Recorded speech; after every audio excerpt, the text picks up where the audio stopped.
buenas tardes a todas las personas que nos acompañan el día de hoy.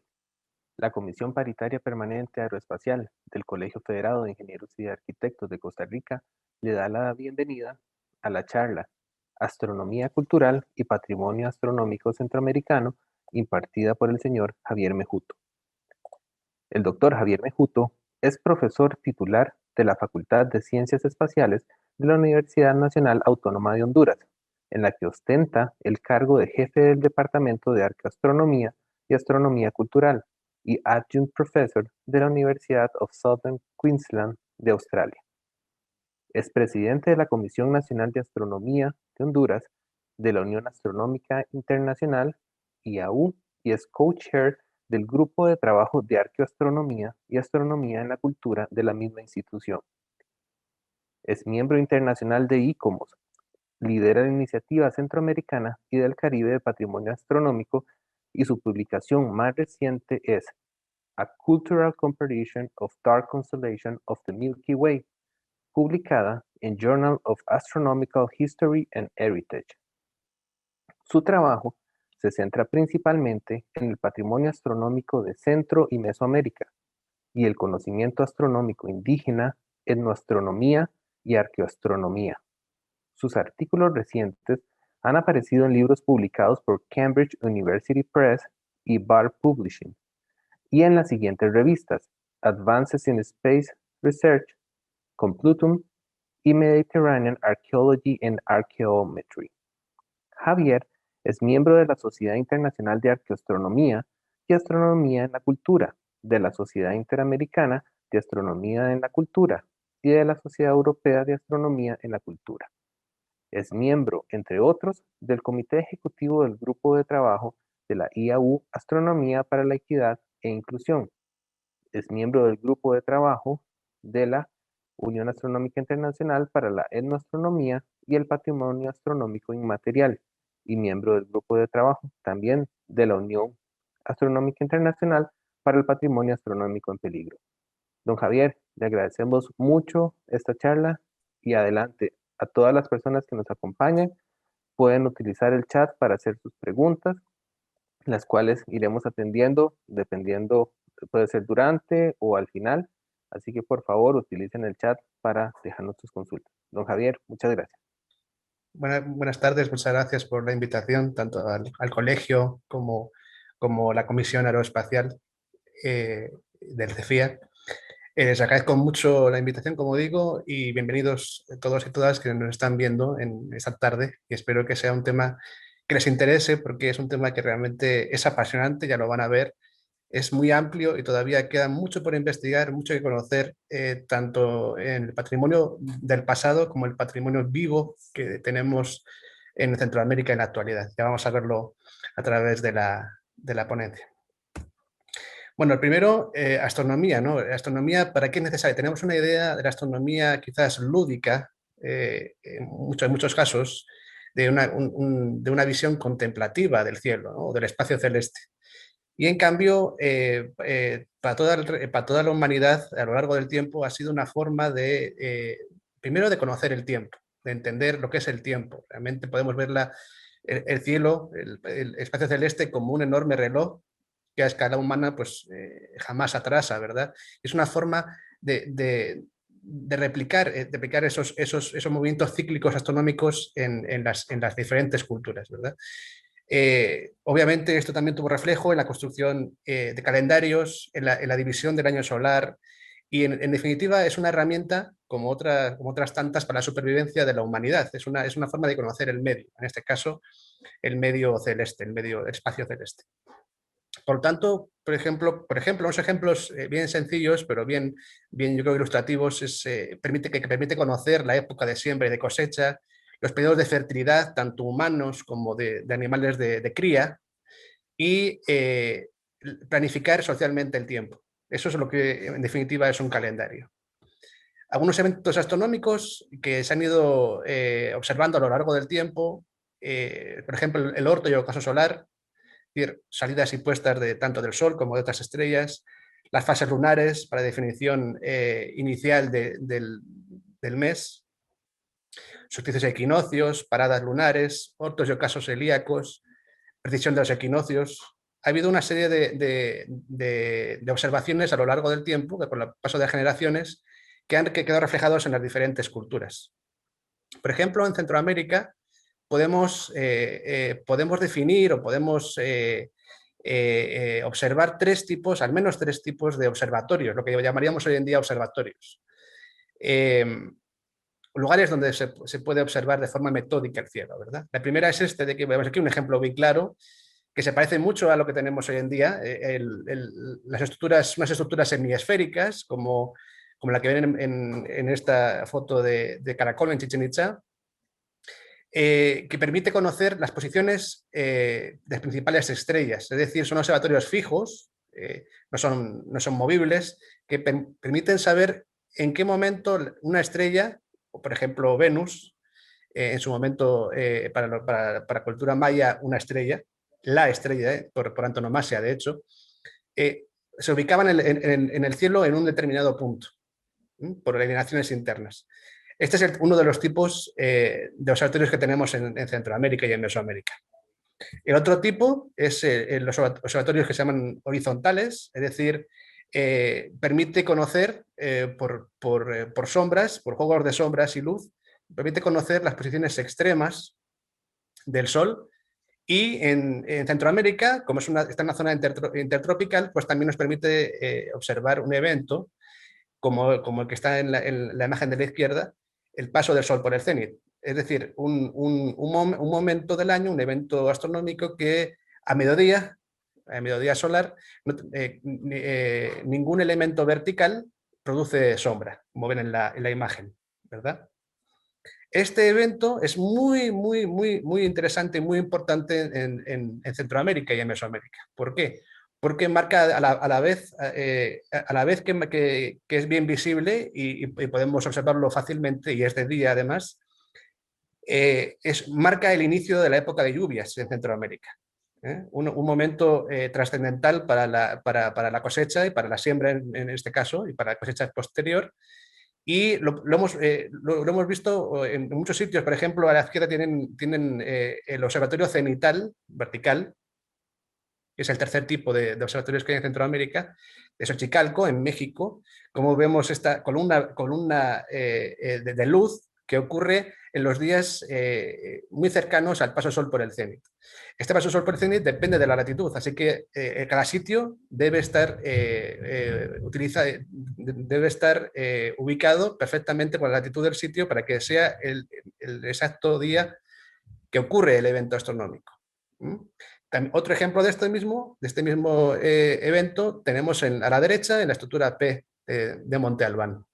Obviamente esto también se ritualizó y hubo una conexión con el inframundo, se introdujo dentro de la cultura y se pasó a ser parte de la mitología y la parte del cuerpo de creencias de las antiguas culturas. Vaya. Otra foto más amplia de Copán Ruinas en Honduras, que ahí vemos justamente el momento que pasa el sol por el cenit. Ninguna estructura vertical produce sombra a mediodía.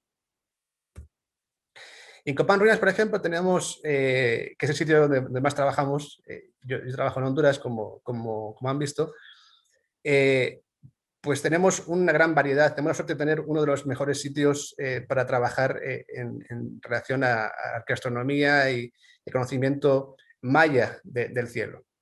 Aquí podemos ver orientaciones solares, un sistema de numeración, aparte de ciclos calendáricos, una arquitectura también basada en orientaciones astronómicas y unas representaciones simbólicas del más alto nivel de la cultura maya. Algunos ejemplos que a lo mejor no nos parecen directamente astronómicos, porque la astronomía se centra, o sea, permea toda la cultura, no simplemente es una observación directa del cielo, sino la astronomía cultural lo que estudia es cómo las diferentes culturas han utilizado ese conocimiento.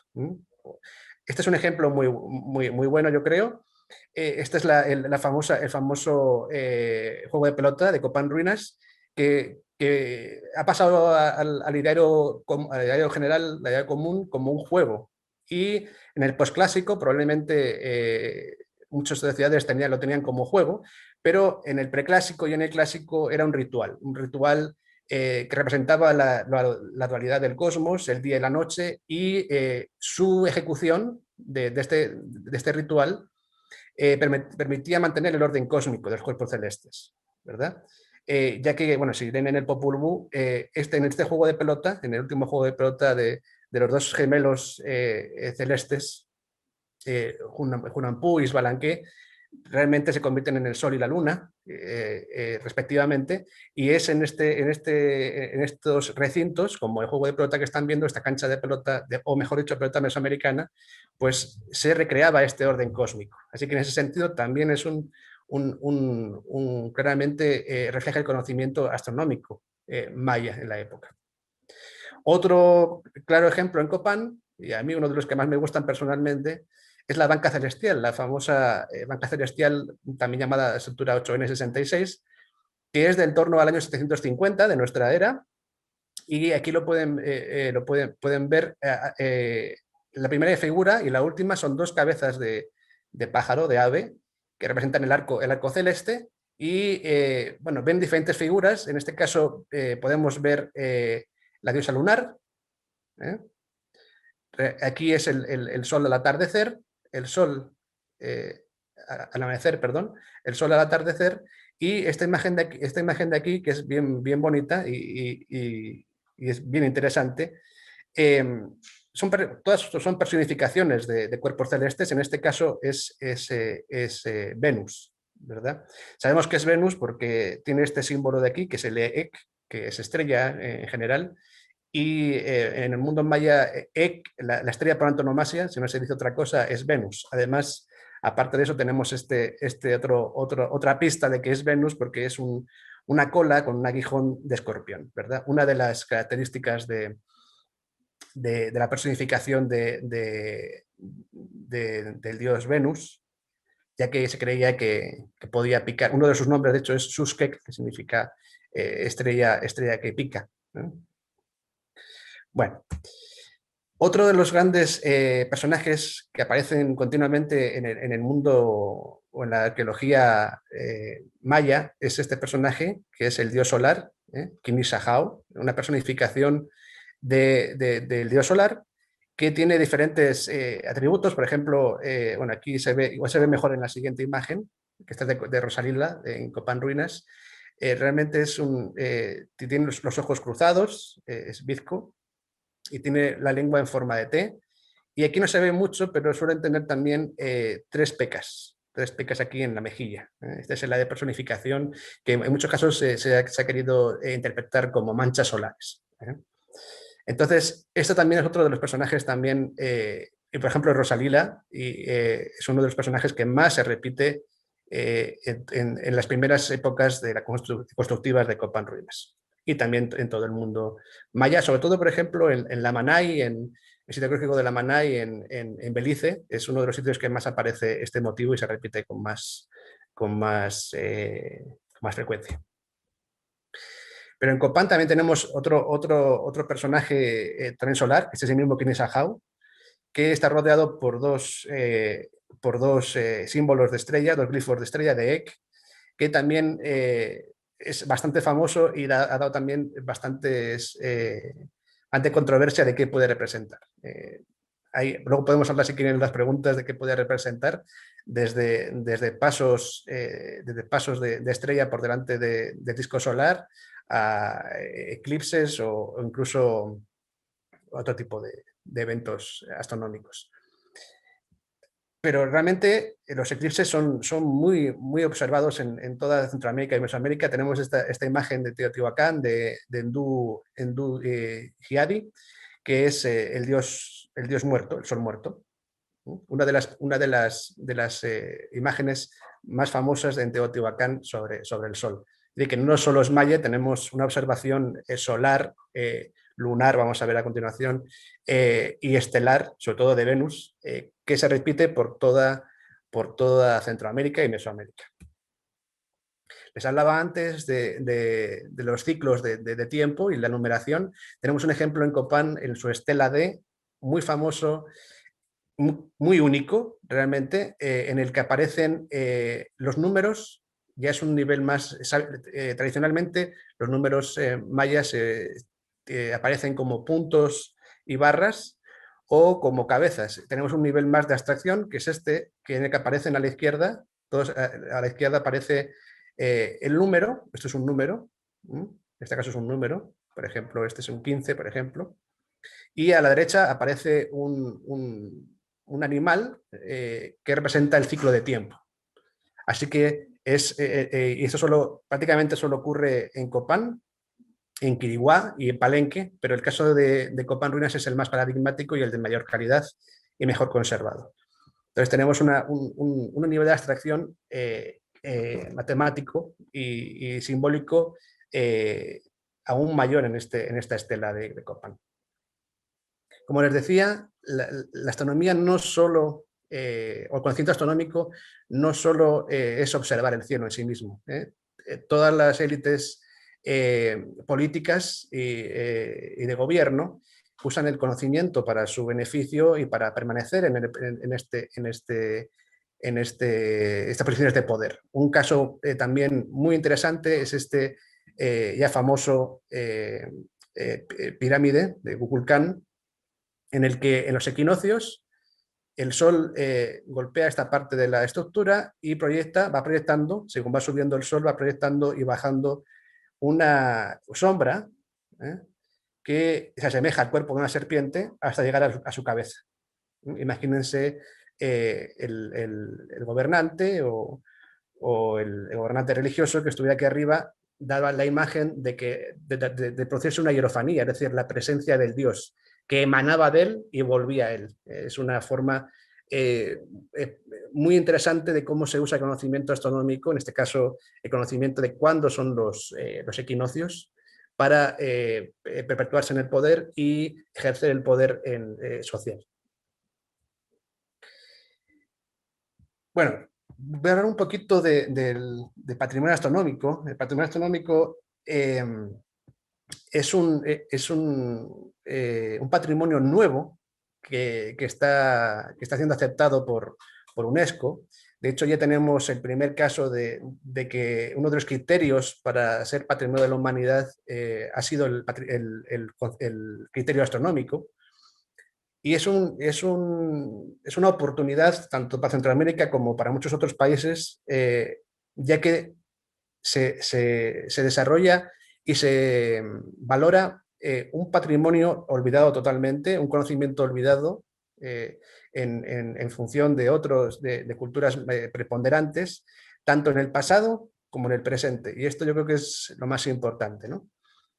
Aquí ven un ejemplo de Chanquillo, probablemente sea el próximo sitio que va a ser declarado Patrimonio de la Humanidad en base, o por lo menos uno de los criterios, porque no sé si lo saben, pero uno de los sitios arqueológicos que son Patrimonio de la Humanidad se suelen hacer por varios criterios.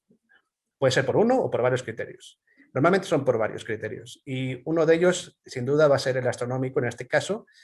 Aquí pueden ver, bueno, visto desde la posición de suelo normal, por ejemplo, a esta altura, lo que vemos es un calendario de horizonte que se llama. Se fijan aquí, realmente es difícil tomar referencias, ya que es un horizonte bien plano, incluso aunque haya montañas, es bien plana el horizonte. Se construyeron artificialmente estos 13 montículos, de forma de que desde el punto de vista del observador, el Sol tardara aproximadamente un mes en pasar entre montículo y montículo, visto desde el observador, desde el sitio de habitación. Esto es un calendario de horizonte y nos permite de un vistazo saber aproximadamente en qué mes estamos, ¿verdad? El patrimonio astronómico comenzó a desarrollarse en el año 2004 en Venecia, una reunión de expertos en el que se intentó realizar un puente de unión entre la ciencia y la cultura. Cultura, entiéndase como ciencias sociales en general, o ciencias humanas, en base a la investigación y el reconocimiento de valores culturales, patrimoniales y científicos relacionados con la astronomía. El siguiente paso se dio en 2008, cuando se implementó la iniciativa temática de Astronomy and World Heritage por parte del Centro de Patrimonio Mundial, y también se unió a esta iniciativa la Unión Internacional de Astronomía con el Working Group de Astronomía y Astronomía en la Cultura, dentro de las divisiones C3 y C4.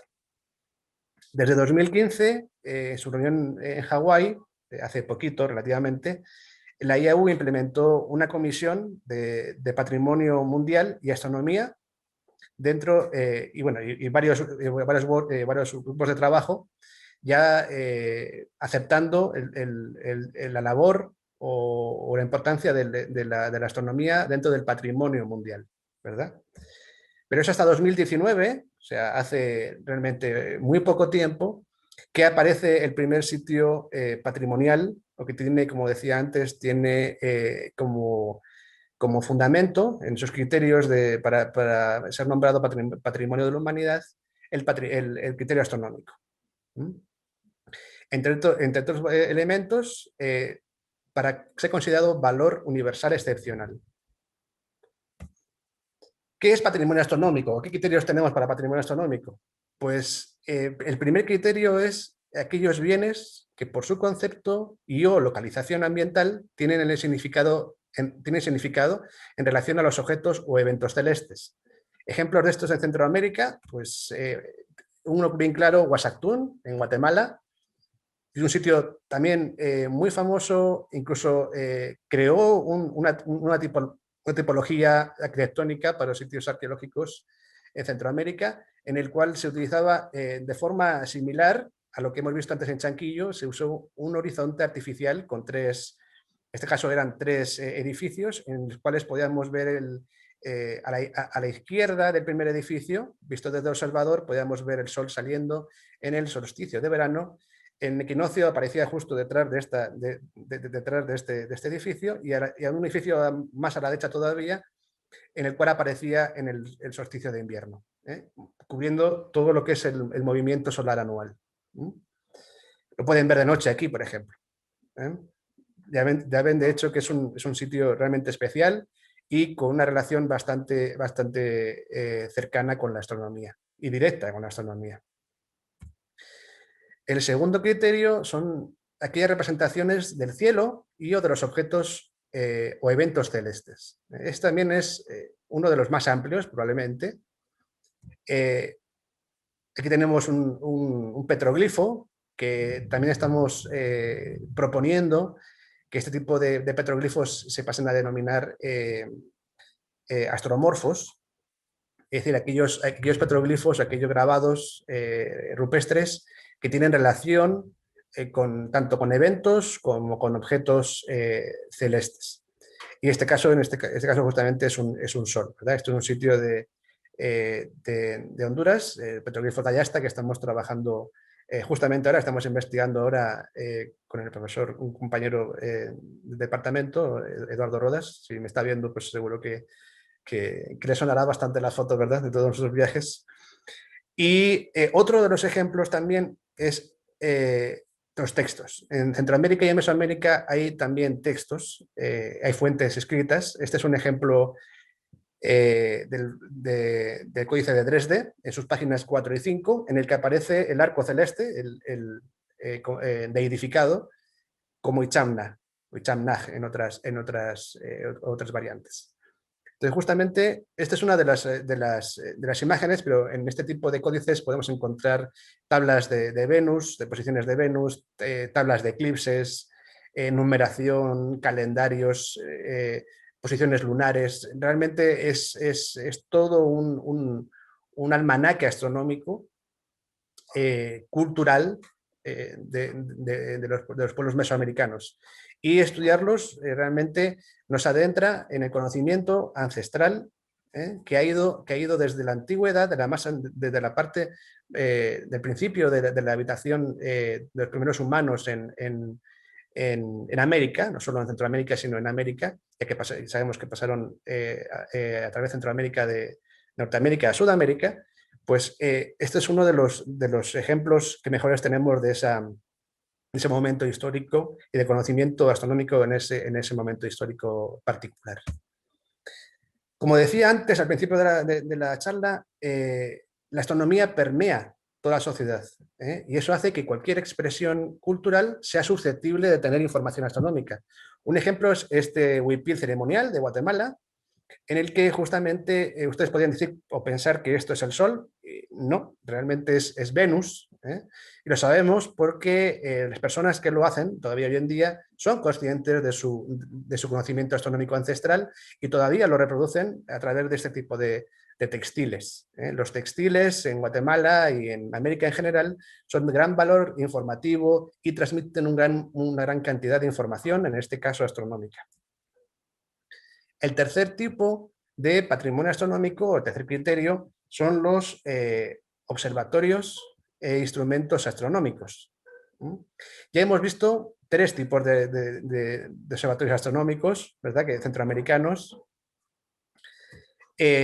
pero todavía este sería otro tipo, uno del primer tipo, es decir, de los semiesféricos, probablemente. Esta estructura que está en El Salvador, estructura P28 en sitio de Cihuatán, es muy interesante porque es muy posible que sea un antiguo observatorio astronómico del primer tipo, pero con una variante. ¿Se acuerdan que lo que vimos al principio de Chichén Itzá, de Caracol, es un observatorio hemisférico, pero fijo, no permite moverlo? Probablemente esta parte de arriba fuera de un material perecedero, probablemente madera o ese tipo de, o un material ligero que se pudiera mover de alguna forma y pudiera permitir la observación de diferentes cuerpos celestes a lo largo de una noche o a lo largo del tiempo. Así que tenemos, como ven, ejemplos también de este tipo de patrimonio astronómico en El Salvador. Bienes con vínculo importante con la historia de la astronomía. Esto es también muy importante también en Centroamérica. Saben que ahora estamos en Centroamérica en plena, si no lo saben, se lo digo yo, en plena carrera espacial. Hemos tenido dos proyectos, el primero, el proyecto Irazú, que aquí en el Colegio Federado de Ingenieros y Arquitectos lo saben bien, ¿verdad?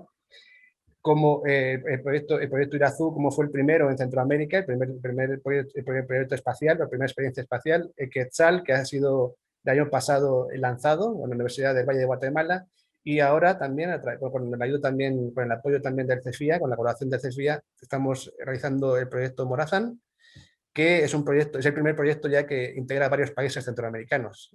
Realmente estos tres proyectos son historia o serán historia de la astronáutica y del sector aeroespacial y, por supuesto, astronómico de la región. Así que también tenemos este tipo de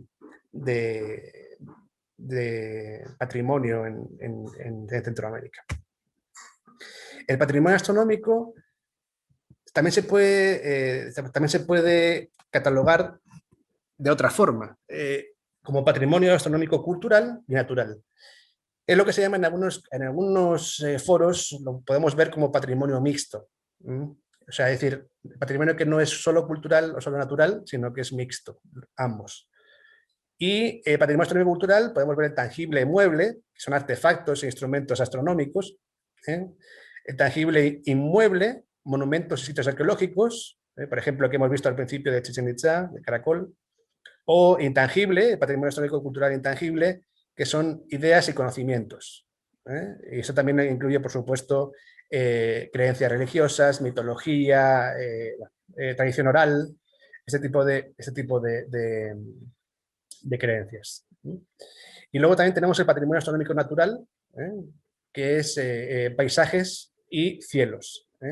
Si se fijan, esto es muy importante para entender el patrimonio astronómico y para entender el patrimonio cultural. No hay diferencia, o es un continuo, el cielo, el paisaje, el horizonte y la cultura de la persona que lo ve. Es decir, en ese sentido, todos los pueblos tienen su propia visión del cielo y del espacio.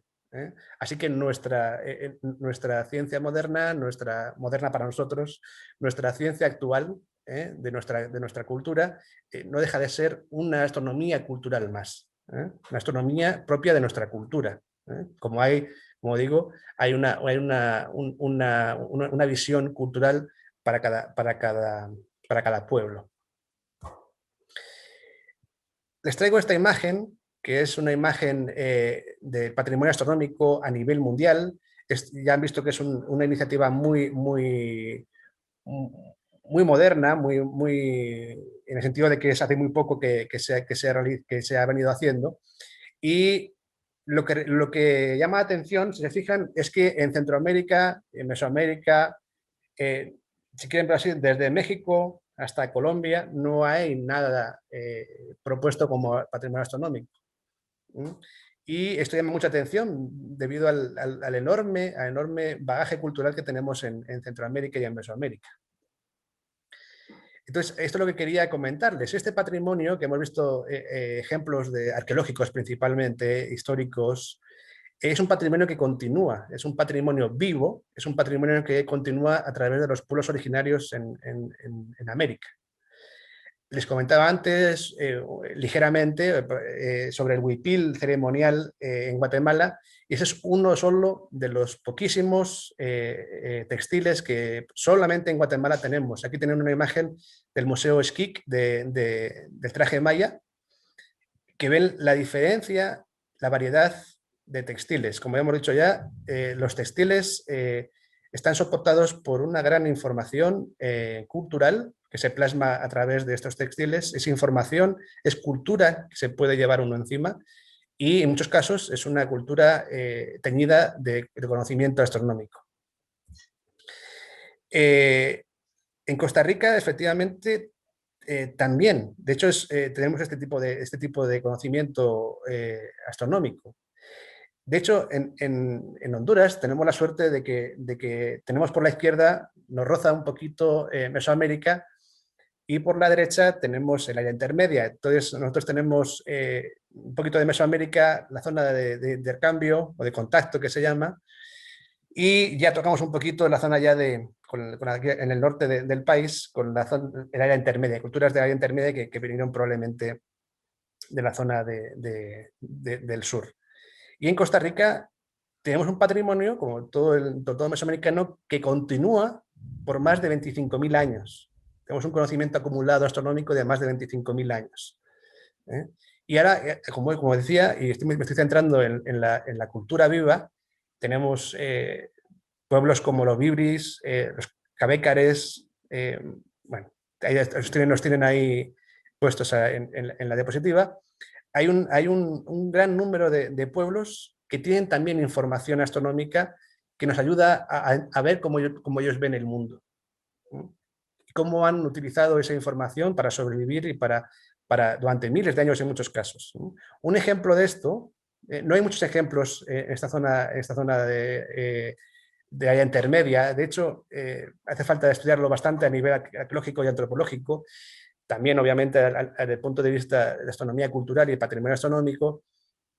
Pero he traído un ejemplo que me gustaría compartir con ustedes, que es la propia, seguro que algunos de ustedes lo han visto alguna vez, es la propia casa de los Cabécares y de los Bribris, principalmente Bribris, refleja en su construcción la propia construcción del mundo y cómo está distribuido el universo. Es decir, nosotros como humanos estaríamos en este nivel, por encima tendríamos un lugar donde solo existe agua, por encima una zona donde solo existe monte verde, y por encima un lugar de pura roca, ¿verdad? Es lo que conformaría el Sibó, supramundo, y por debajo una zona donde aparece la gente que tiene enfermedades, un pozo de peces, sombras de los seres humanos, y al final un último nivel que sería donde está, bueno, en su cultura, uno de los personajes también principales, el rey de las culebras, con el Surá, en el inframundo, ¿verdad? Aquí tienen la casa propiamente construida. Por eso ya han visto que hace falta bastante información. La formación es apasionante, es enorme, aplica a todos los pueblos, tanto de la antigüedad como del presente. Y para motivar, como digo, esta investigación y una iniciativa para que se desarrolle este tipo de trabajos en la región, en el 15 de junio de 2020 el Departamento de Astronomía Cultural, donde trabajo, y con el Instituto Regional de Patrimonio Mundial de Zacatecas, asociado a la UNESCO, pues lanzamos esta iniciativa que tengo que decir que fue muy bien recibida. Lo conforman Costa Rica, El Salvador, Guatemala, Honduras, México, Nicaragua, Panamá, República Dominicana, ahí faltan también Cuba y no sé si me quedo alguno, pero es una, y también, falta todavía Belice todavía, pero probablemente en breve también estará dentro de la iniciativa. Y como digo, ha sido bastante bien recepcionado por todas las instancias que se dedican al patrimonio, y ahora vamos a hacer el salto a la academia, así que si alguno de ustedes está interesado, ya sean estudiantes, profesionales, profesores o de una institución de educación universitaria o de cualquier otro tipo, que estén interesados en esta iniciativa y en estudiar más el patrimonio astronómico de su región o de su país, pues están bienvenidos, pueden contactar conmigo. Ahí más adelante voy a poner el correo electrónico para que me puedan contactar. Y me gustaría acabar la presentación haciendo más énfasis todavía en el patrimonio que tenemos vivo en la región. Para eso voy a dejar de compartir un momento esta presentación y les voy a compartir un vídeo que justamente habla sobre esta visión cultural que tenemos del cielo. Van a ver un ejemplo de una etnoastronomía que es justamente la visión de los Tolupán. Los Tolupán es un pueblo originario hondureño que, bueno, con una situación socioeconómica de extrema pobreza, de robo de tierras, una serie de problemas sociales tremendos, en pleno proceso de culturización. Su idioma, el tol, está considerado como uno de los en mayor riesgo de desaparición. Este vídeo cortito que tengo aquí, son unos pocos minutos, 3 minutos, van a poder ver justamente explicando a las personas que están desarrollando uno de los principales rituales cuando pues, se produce un eclipse de sol, de luna, en la comunidad. La cosmovisión Tolupán asocia este tipo de eventos como peligrosos para las mujeres, ya que es una de las protectoras de las mujeres. De hecho, las mujeres son llamadas la nación luna. Y cuando ocurren estos eventos, pues los Tolupán deben llamar a uno de sus dioses principales para que retome el orden cósmico, es decir, que la luna no sea tragada por uno de los personajes también mitológicos también, bueno, en este caso es un animal mitológico que intenta tragarse a la luna. Entonces, lo van a ver explicado por sus palabras, que lo van a hacer mucho mejor que yo, por supuesto. Está en tol, en lengua tol, pero está subtitulado y espero que lo disfruten y que tengan una mejor visión de lo que se intenta explicar.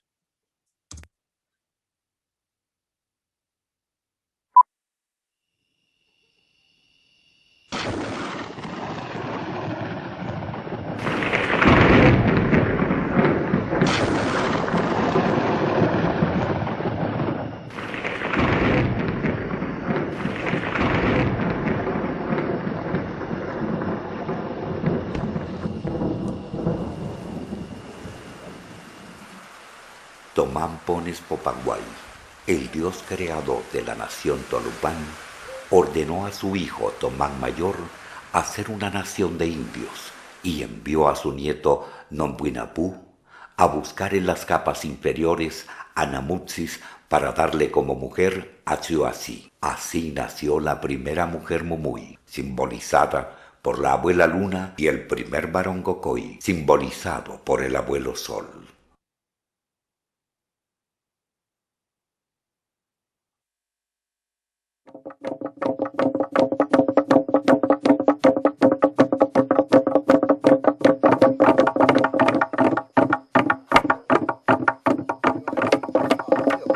Javier, perdón que interrumpa. Me parece que estamos oyendo, pero no viendo. Vamos a ver si lo puedo solucionar. Estábamos oyendo muy bien, eso Ok, sí. ok. Vamos a ver si... Bueno, si quieren aprovechar alguna pregunta, si quieren, mientras arreglo esto. Vamos a ver.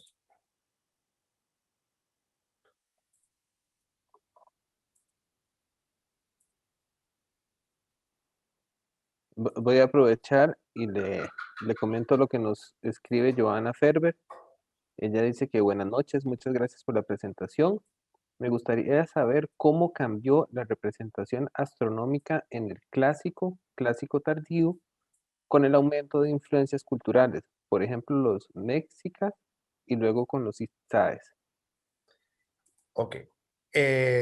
Bueno, es que es una pregunta muy complicada que no puedo responder rápidamente, pero efectivamente podemos ver, por ejemplo, lo podemos ver, por ejemplo, en el cambio de los glifos o en el cambio de adaptación de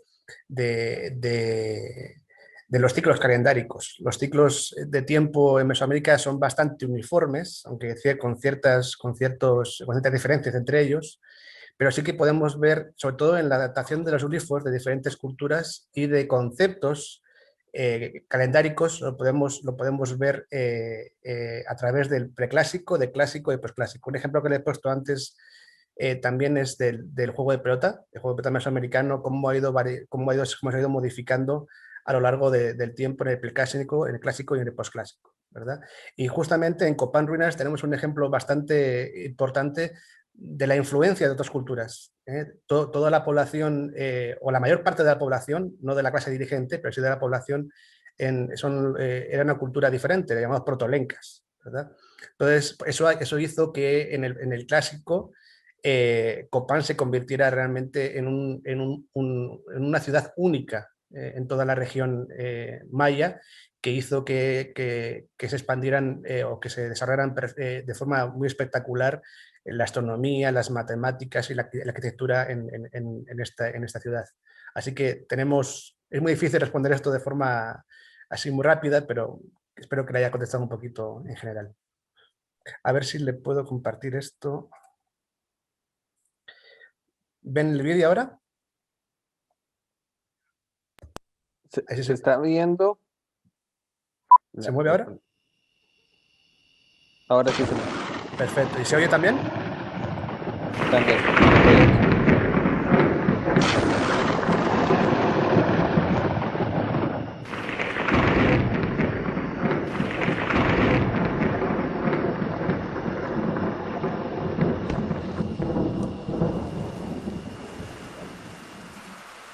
Tomán Pones Popanguay, el dios creador de la nación Tolupán, ordenó a su hijo Tomán Mayor hacer una nación de indios y envió a su nieto Nombuinapú a buscar en las capas inferiores a Namutsis para darle como mujer a Tsiuasi. Así nació la primera mujer Mumuy, simbolizada por la abuela Luna, y el primer varón Gokoi, simbolizado por el abuelo Sol.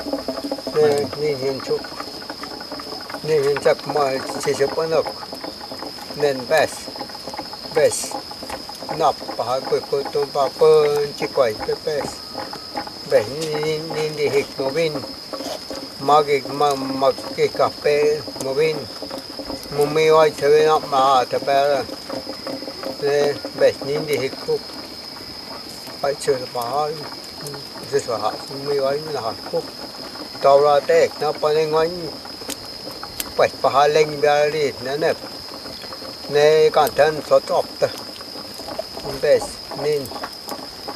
nin pera ko koi wai nin pera ta wani no ne bes tawra te ke kutum ra te kup bes nin di kup pai pon bes nin to pan nin ke a bes to pan ma ja paathanen on to paano takko epti takko bes potten jo kokka har pa ne nøtte number så oss det kan tan pat leng bari ne kan tan to så top bes no winin de kiamba pön ta pöanin pön ta patanin tara la hai mas prata patha pat ma pored so chokte dal hama ne a kai da temenam ne ha non ja bes novin ka gistom brata kiam tiktak be pet mai ka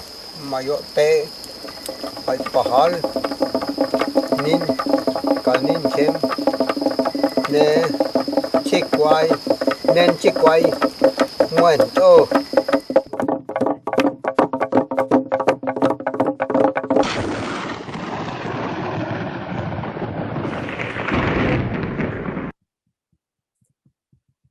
Bueno, pues con esto, muchas gracias y quedo a la orden para que me hagan las preguntas que tengan, que consideren necesarias, y espero que les haya dado una imagen general del potencial que tiene y del enorme conocimiento de que son ustedes custodios en esta región centroamericana y mesoamericana.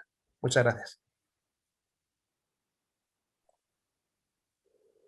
Javier, muchas gracias por la exposición. Está muy interesante. Estoy seguro que desde la Comisión Aeroespacial eh, estábamos seguros que esta charla ayuda para que todos sepamos que lo espacial no es solo el cohete, no es solo la nave, no solo son los astronautas, sino que el espacio involucra también cosas que a las que no estamos acostumbrados y, no sé, por lo menos nos pueden seguir maravillando. Me incluyo yo dentro de esos.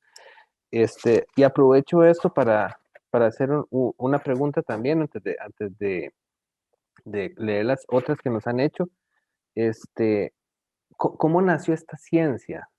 Eh, ¿Fueron los astronautas que se preocuparon por saber lo que pasaba en la Tierra? ¿O fueron las ciencias sociales que están muy acostumbradas a trabajar con las personas que se comenzaron a preocupar por lo que pasaba? Y lo digo porque hay muchos jóvenes que nos están acompañando, estudiantes, y lo que quiero decir es, no porque yo no estudié una ingeniería, no puedo estudiar el espacio, o no porque no estudié astronomía, no puedo estudiar a las personas. Creo que usted nos acaba de enseñar cómo se pueden entrelazar muchas profesiones. Entonces, tal vez cómo fue que nació esto. Bueno, el nacimiento es diferente bueno, nació en Europa realmente, en Inglaterra, en Reino Unido, a través básicamente generalmente de ingenieros, topógrafos y anticuaristas. Esos son los tres principales profesiones que se quedaron a esto. Empezaron básicamente por un interés hacia el siglo XIX, ¿verdad? Todo el romanticismo, por lo humano y sobre todo por la parte megalítica en Europa, ¿verdad?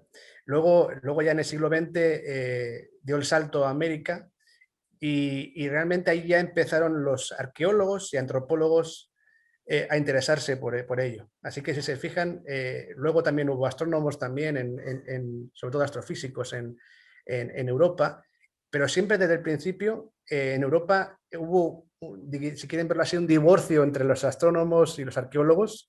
Los arqueólogos nunca entendieron muy bien para qué podía servir esto, pero en cambio en América es todo lo contrario. Desde el principio en América se vio la utilidad probablemente por lo que decía antes, porque en América tenemos una cultura viva muy cercana, cosa que en Europa no es tan obvio o tan claro. Aquí, en cambio, se vio esa continuidad al punto de que mayistas tan famosas como Linda Shiley llegó a decir que para entender la cultura maya había que entender astronomía. Así que realmente, como dices, Marcial, realmente, bueno, en mi caso yo soy astrofísico de formación inicial, luego me convertí en arqueólogo y antropólogo y prehistoriador, y realmente, como dice, no tienen que ver, en absoluto tienen que ver la ciencia o el universo compartimentado. Todas las ciencias buscan conocer, buscan un único fin, que es conocer el universo, ¿no? Y qué mejor ciencia para conocer el universo que la astronomía, ¿no? Y entonces, para que vean, la astronomía y el conocimiento está tanto del cielo, está tanto sobre nuestras cabezas como alrededor nuestro en las culturas. Y lo que decía antes también, que también quiero resaltarlo también, que hay tantos cielos, tantos universos como culturas. Cada cultura lo ve de una forma diferente. Si definimos el universo como todo lo que nos rodea, ¿eh? Cada cultura tiene un universo propio. Y el nuestro, y eso es una cura de humildad, yo creo que para todos, simplemente es uno más. No es el mejor, no es el último, o mejor por ser el último, esa idea evolutiva del conocimiento, sino que es uno más, es el propio nuestro, y hay otras muchas culturas que han estado antes, están ahora y que después vendrán con otro tipo de visiones y conocimientos sobre el universo. Y simplemente estar orgullosos, conocer lo que tenemos, lo que hemos tenido, lo que tenemos y hacia dónde vamos, ¿verdad? No se puede mirar las estrellas sin posar los pies en la tierra, ¿verdad? Excelente. Voy a comenzar con varias preguntas que tenemos. Javier nos Adelante. pregunta Que sean Ariana, fáciles, ¿eh? Que sean fáciles porque... creo que para usted sí, para el resto no. Nos pregunta Ariana Oviedo, ¿por qué se le dice juego de pelota? La puso cuando estábamos viendo la explicación suya en la parte del juego de pelota maya. Sí, sí. El juego se llama juego de pelota porque, bueno, todavía en la actualidad, todavía en muchas partes de México y en Guatemala, es un juego y en el ideario colectivo ha quedado como un juego de pelota. Y es un juego de pelota, sobre todo en el posclásico, en la época posclásica, la era posclásica.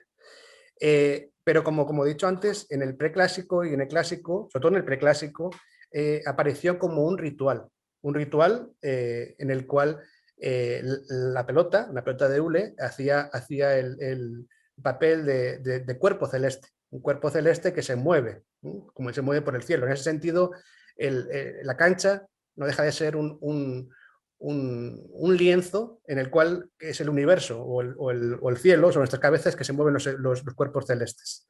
Y responsabilidad de jugadores de pelota, en el preclásico probablemente fueran el Knisahau, el gobernante, quien tenía responsabilidad de jugar ese juego de pelota y mantener el orden cósmico. En muchos otros registros arqueológicos también aparecen muchos dioses, por ejemplo, Ichamnach, sin ir más lejos, como uno de los dioses que juega la pelota, o hace mejor dicho, en este caso, en este tiempo, este ritual en la cancha de pelota.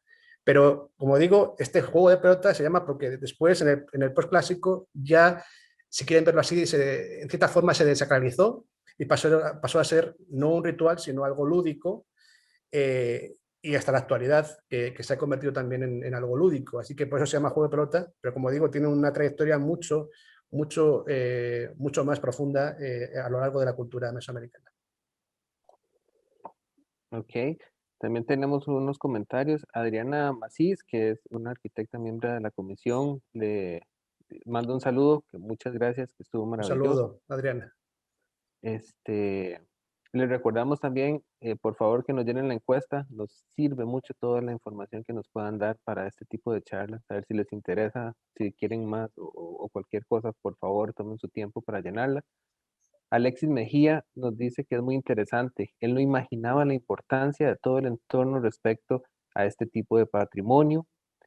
Eh, Francisco Azofeifa nos dice, excelente actividad. Revalorar el conocimiento astronómico ancestral es el mejor paso para avanzar en las ciencias aeroespaciales, no porque vemos otras culturas, sino las propias nuestras. Y hace una pregunta, ¿existe la creencia que los mayas provienen de las Pléyades? Es una pregunta. Esa es la pregunta, sí, que es, Si ¿existe la ves, creencia que los mayas provienen de las Pléyades? ¿se refiere que ellos culturalmente pensaban que venían de las Pléyades o se refiere a que no entiendo bien la pregunta? Si ellos dentro de su cultura pensaban que venía de las Pléyades.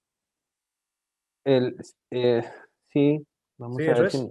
si nos lo Ok. aclara, sí. Bueno, uno de los lo más cercano que le puedo contestar a eso es que el punto, uno de los, bueno, el punto de creación que se supone que en el que se sacrificó el dios del maíz para crear el mundo que nosotros habitamos, está bueno, lo que se llama un fuego primordial en la constelación actual de Orión, en la zona de las piernas de la constelación de Orión, de la constelación griega.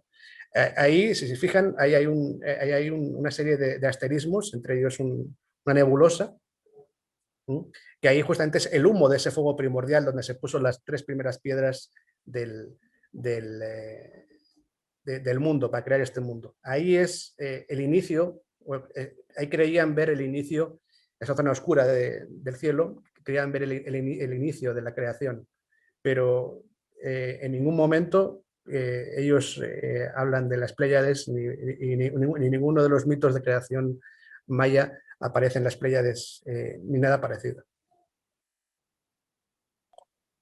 Ok, perfecto. Michelle Vagues nos pregunta, nos comenta, muchas gracias, es un tema que no conocía, que no conocía mucho y me da curiosidad de informarme más.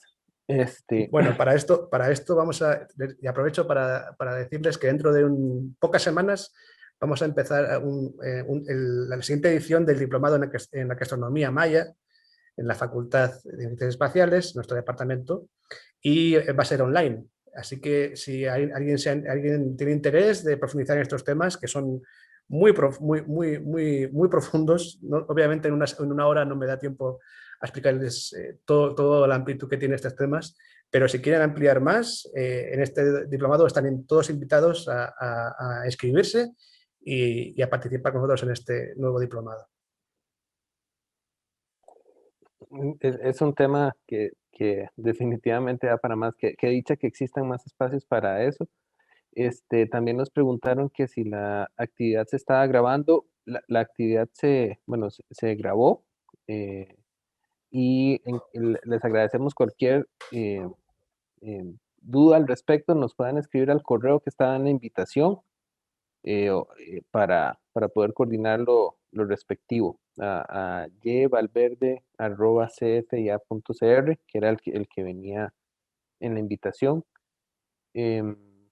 Vamos a ver. Ok, Michelle dice que muchas gracias. Adriana, muchas gracias. Francisco también muchas gracias. Michelle, sí, perfecto, buena información. Abel Vargas Muñoz dice que si pudiera compartir el enlace para inscribirse, por favor. Me imagino que ese diplomado Todavía no lo tengo, pero si quieres se lo pasaré a través de la Comisión Aeroespacial cuando lo tenga, para que lo puedan compartir sin ningún problema. Pero también, si me siguen a mí en Twitter o en donde sea, hoy en día cualquier cosa de estas sirve, voy a estar posteando esta información y la vamos a poner por todas las redes y también en la página web de la facultad que tienen ahí en pantalla ahora. Cualquier cosa, también me pueden contactar en mi correo electrónico también y estamos a la orden para contestar cualquier duda que se haya quedado. Como les digo, ahora entienden con lo que digo que realmente esto es un tema muy amplio y, como dices, realmente es complicado hacerlo solo en una hora, pero espero que les haya dado una visión general. Ok. Y, Pamela nos dice que muchas gracias. Abel que ya también que muchas gracias, que ya vio los puntos de contacto. Entonces, si no queda ninguna otra consulta, Javier, eh, que Jeffrey nos manda saludos también, atentos. Muchas gracias por sembrar esa semilla. Creo que el espacio nunca deja de ser tan infinito, ¿verdad? Infinito materialmente, infinito en conocimiento, infinito en curiosidad. Es como el ala donde siempre podemos crecer y siempre podemos soñar. Es que como decía Carl Sagan, somos polvo de estrellas, es verdad. Es decir, que en el fondo nos interesa el universo porque somos parte de él, ¿verdad? Entonces, en ese sentido, pues es un pozo sin fondo de conocimiento y de maravillarse con el mundo, el universo que vivimos, ¿verdad?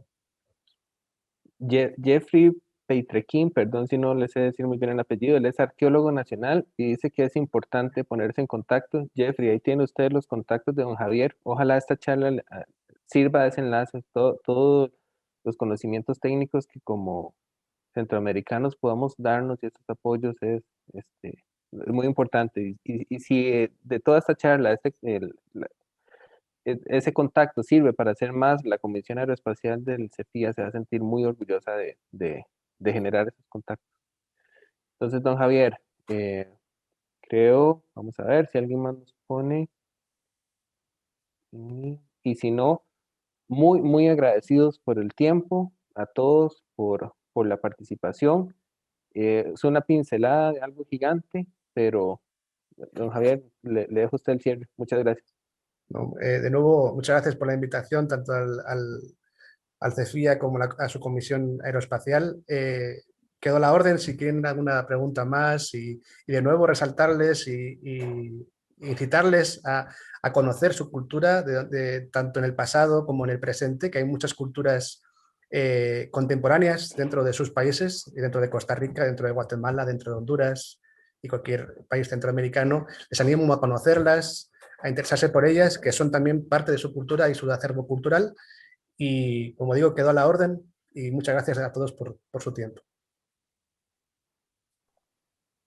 Muchas gracias a todos. Muy buenas noches. Gracias Buenas por noches. acompañarnos.